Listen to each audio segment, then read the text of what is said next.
Mobile में लोगों की फ़ोटो आती है, मोबाइल में लोगों की आवाज़ आती है। आप मोबाइल को आप तोड़ डालो तो उसमें कोई आदमी तो नज़र आएगा नहीं, वो तो मशीन है, फंक्शन करता है।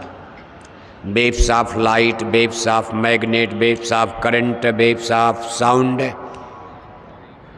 आवाज़ यानी ध्वनि की तरंगे हैं, प्रकाश की तरंगे हैं, चुंबकीय तरंगे हैं, करंट पावर ऊर्जा एनर्जी बिजली की तरंगे हैं। इससे विज्ञान जैसे यहाँ चल रहा है, ऐसे ऐसा सिस्टम ये मशीन प्रभु ने बनाया है। इसीलिए मानव शरीर की बड़ी महिमा गाई गई। इसको केवल खाने पीने सोने में तमाम कूड़ा कचरा डालकर लोग इसको बीमार कर देते हैं शरीर को। ये शरीर कितना बेशकीमती है, इसमें ऐसा ऐसा सिस्टम मशीन फिट है। अगर इसको वेद लिया जाए, साध लिया जाए, इसकी जानकारी कर लिया जाए, इस यूनिवर्स की सारी रचना, इस माथे में ललाट में ऐसी दूरबीन, ऐसी मशीन, ऐसा इंटरनेट, कंप्यूटर, मोबाइल फिट है कि आप यहीं से बैठ करके देख सकते हो। राम नाम मणि, राम प्रभु का देश। राम प्रभु माने जिनको व्यापक ब्रह्म निरंजन कहते हैं। सहस्र दल कंवल बहुत ऊंचाई पर है, सूरज मंडल, तारा मंडल, चंद्रमा मंडल,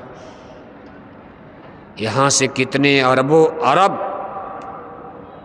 योजन की ऊंचाई पर, किलोमीटर में तो गिनती नहीं हो सकती। लेकिन आपको इस माथे में, ललाट में इतनी बड़ी दूरबीन मशीन लगी है, इतने दूर की चीज़ को आप यहीं से देख सकते हो। जैसे क्रिकेट का खेल लंदन अमेरिका में हो रहा है, आपके हाथ में इंटरनेट, कंप्यूटर, मोबाइल है। अमेरिका 10,000 किलोमीटर दूर है, लेकिन अमेरिका में होने वाले खेल को, गाने बजाने को आप अपने घर में बैठकर यहीं मथुरा में अपने कमरे कोठरी में यहीं से देख सकते हैं। आँख तो नहीं देख सकती, लेकिन मोबाइल की आँख से आप देख लेते हो। मशीन से बम्बई में क्रिकेट का खेल हो रहा, आप अपने कोठरी में, कमरे में रात में बैठकर देखते रहते हो। प्रकाश देखना भी है और आवाज़ को आप सुन भी लेते हो। इसी तरह से दोनों आँखों के बीच में मुर्शिद नैनो बीच नबी है। ऐसा सिस्टम, विधा, व्यवस्था करतार ने सेट कर रखा कि हम आप यहाँ से देख भी सकते हैं, सुन भी सकते। देखने की क्रिया को ध्यान कहा जाता, इसको दृष्टि योग साधना कहते हैं। और सुनने की क्रिया को भजन कहा जाता, भजन, कीर्तन। सुनना और देखना दो चीज़ें। 3 युग बीत गया, हमारे ऋषि मुनि देखने की क्रिया में लगे रह गए। सतयुग त्रेता द्वापर बीता, कोई न जानी शब्द की रीता। कलयुग में स्वामी दया बिचारी, प्रगट करके शब्द पुकारी। देखने वाली क्रिया को योग साधना, दृष्टि योग साधना। हमारे ऋषि मुनि जंगल में जाकर आंख बंद करके, इसके अलग अलग सिस्टम हुआ करते थे, अनेक विधियां थी, प्राणायाम, कुंडलनी, जागरण, क्या क्या। ऐसे आंख बंद करके मन बुद्धि चित्त का कंसंट्रेशन, यहाँ मन बुद्धि चित्त ध्यान एकाग्र करके और देखते थे। इसमें बहुत समय लगता था, हजारों बरस, 2-2 हजार बरस, 10-10 हजार बरस। लेकिन अब कलयुग में संतों की दया कृपा हो गई, इसके पीछे भी राज रहस्य है। आप कहोगे ऐसा कलयुग में क्यों हुआ? कलयुग बहुत खराब समय है।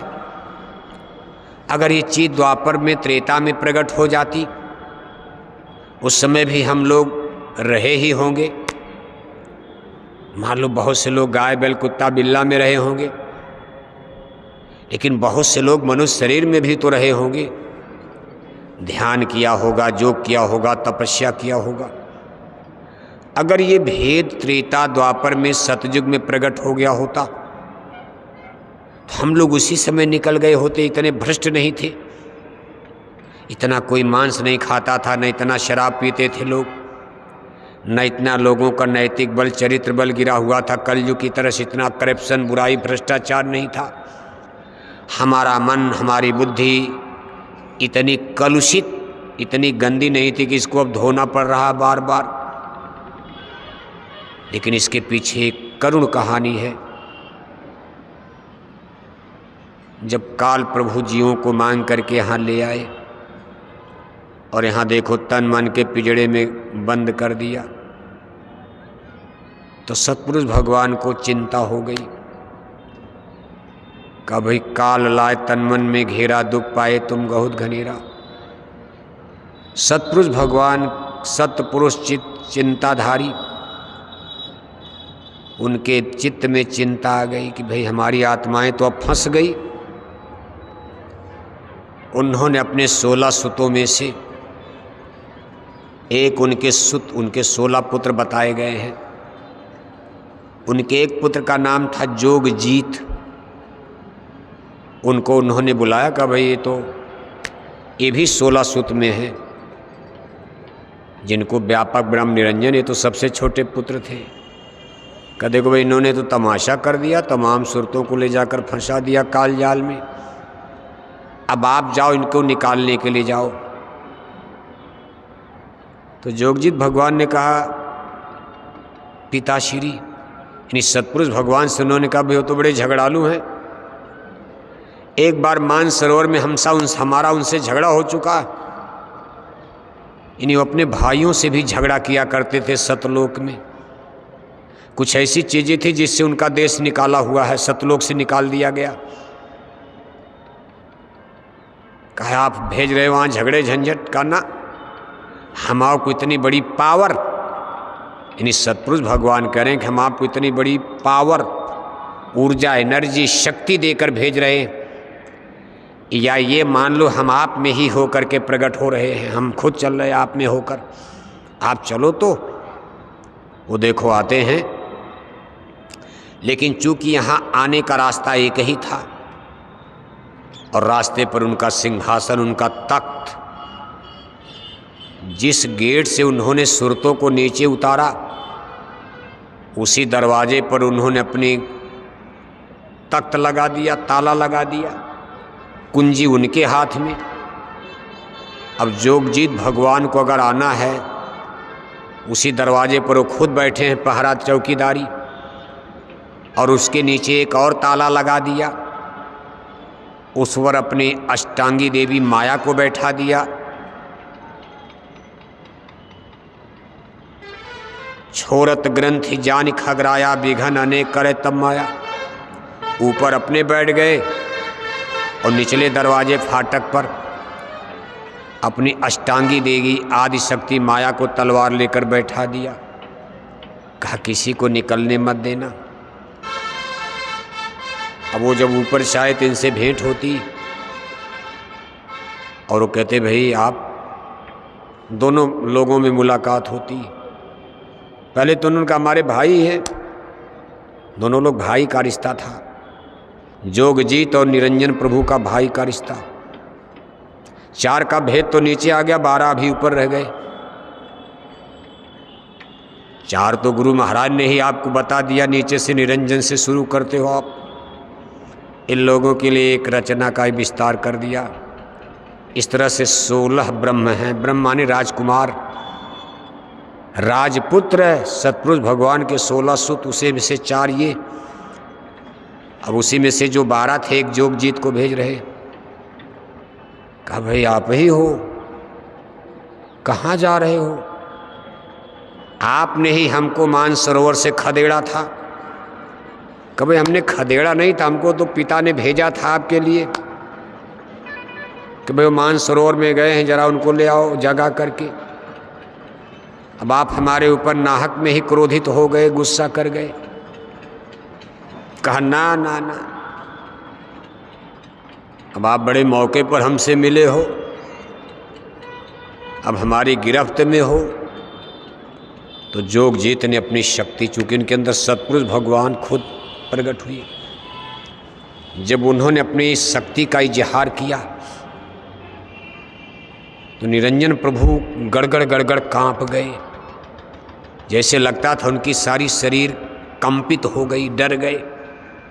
अरे कहा ना ना, हम तो आपको अपना भाई मान रहे थे और हमारी नीयत बिगड़ गई थी कि आज आपसे बदला चुकाऊंगा।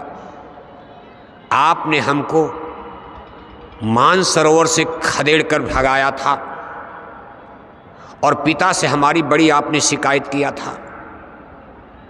हम तो इसी में थे कि आज बदला चुकाएंगे, लेकिन आप भाई ने, आप तो पिता हो। यानी उसमें उनको सतपुरुष भगवान का अक्स, सतपुरुष भगवान की शक्ति नजर आई, दिखाई दिया। काल प्रभु जैसे जब मूर्छित हुए तो उनको लगा ये मेरे भाई नहीं, जोगजीत ने तो सतपुरुष भगवान पिता खड़े हैं। उसी समय निरंजन देव उनके चरणों पर गिर जाते, भाई को पिता तुल्य मानकर उनके चरण पकड़ ले। अरे कहा, आप में और पिता में कोई अंतर नहीं, बोलो क्या चाहते। कहा देखो भाई, हमको दरवाज़ा खोल दो, हम मृत्यु लोक में जाना चाहते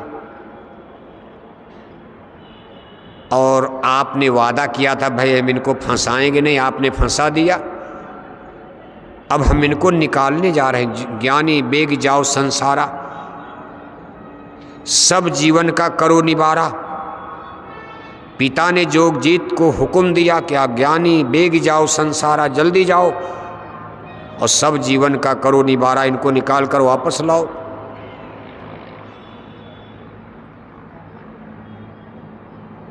तो काल प्रभु ने कहा कि भाई जीव तो 84 के बंधन में, हमने यहाँ बड़ा जाल बना दिया।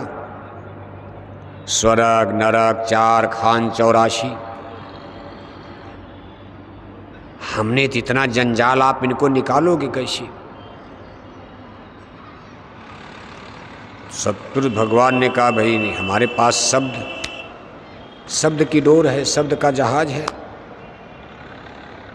इस शब्द की डोर पर, शब्द की जहाज में बैठाकर आपकी सारे ये बंधन, सारा जेल खाना टूट जाएगा। शब्द एक ऐसी चीज है, बहुत बड़ी चीज है शब्द।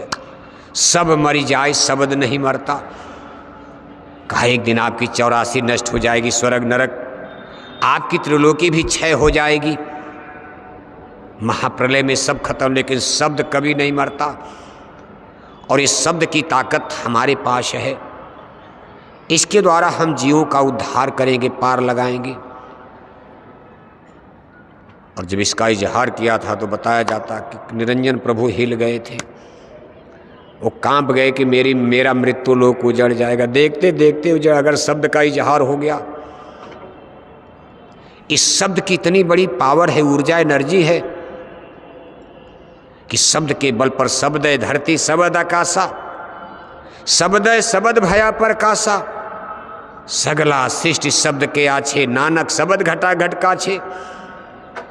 कहा अगर शब्द की शक्ति का इजहार हो गया तो ये धरती सूरज चांद तंदा सब खत्म हो जाएंगे। सारे जाल जंजाल, जब स्वर्ग नरक सब खत्म हो जाएगा तो यहाँ कौन फंसेगा, सब जाल खत्म। उस समय निरंजन प्रभु कांप गए थे, लेकिन उन्होंने देखो बड़ी चतुराई से काम लिया, छोटे बन गए, छोटे बनकर चरण पकड़ लिया। अरे कहा प्रभु पिता, अब भाई को देखो पिता तुल्य देखने। अरे कहा आप ही ने तो हमको वरदान दिया तपस्या में, आप ही का दिया हुआ तो सब राजपाट हमको मिला है, और आप ही हम उजाड़ दो हमको, क्या फर्क पड़ता। अब तो दोबारा हम तपस्या कर नहीं पाएंगे, फिर हमारे लिए कुछ ठीक है, आप जाओ, आपको अब कौन रोक सकता है। आपके पास जो शब्द शक्ति है, इसके आगे कोई टिक नहीं सकता। लेकिन हम आपके, आप हमारे स्वामी हो, मालिक हो, करतार हो, करता धरता हो, आपके अधीन हम हैं, तो हमारे लिए भी तो कुछ कर दो, हमको कुछ वरदान दे दीजिए आप।